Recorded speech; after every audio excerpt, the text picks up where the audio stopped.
కొన్ని ప్రాంతాల్లో రాగి తినేవాళ్ళు, కొన్ని ప్రాంతాల్లో జొన్నలు తినేవాళ్ళు. కానీ ఫస్ట్ టైం మన నాయకుడు ఎన్టీ రామారావు గారు వచ్చిన తర్వాత అందరికీ రైస్ ఇవ్వడం మొదలుపెట్టారు. 2 రూపాయల కేజీ బియ్యం వచ్చింది. కరువు ప్రాంతాల్లో అప్పుడప్పుడే రైస్ తినడం ప్రారంభించారు. కానీ ఈరోజు వచ్చిన పరిస్థితులు మారాయి. రైస్ ఎక్కువ తింటే డయాబెటీస్ వస్తుంది. ఫుడ్ హ్యాబిట్స్ దీనివల్ల మారిపోతున్నాయి.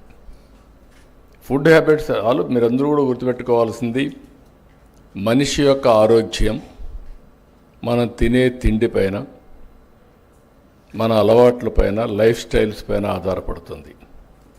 అందుకే చాలా టెక్నాలజీస్ వచ్చాయి, అవన్నీ నేను మళ్ళీ మాట్లాడతాను.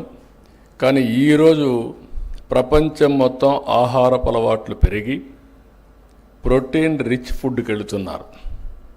ప్రోటీన్ అంటే మీరంతా కూడా చికెన్, ఫిష్, లేకుంటే ఎగ్స్.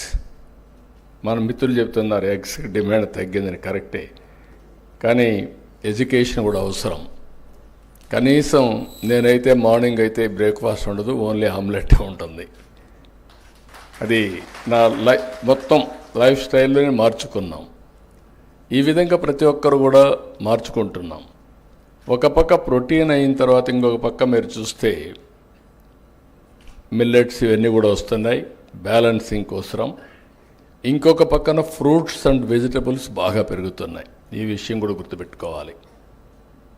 దీనివల్ల ఇప్పుడు మొత్తం ప్రపంచం అంతా కూడా హార్టికల్చర్కి ఎక్కువ ప్రాధాన్యత వచ్చింది. అందుకే నేను కూడా మొత్తం చేంజ్ చేస్తున్నాను. హార్టికల్చర్కి ఎక్కువ ప్రాధాన్యత ఇచ్చి ఈరోజు మీరు చూస్తే నేను లాంగ్ బ్యాక్ ఆనాటి ప్రధానమంత్రి గారిని కన్విన్స్ చేసి వాజ్పేయి గారిని మైక్రో ఇరిగేషన్ ఎట్టుండాలో నేను ఒక రిపోర్ట్ ఇచ్చాను.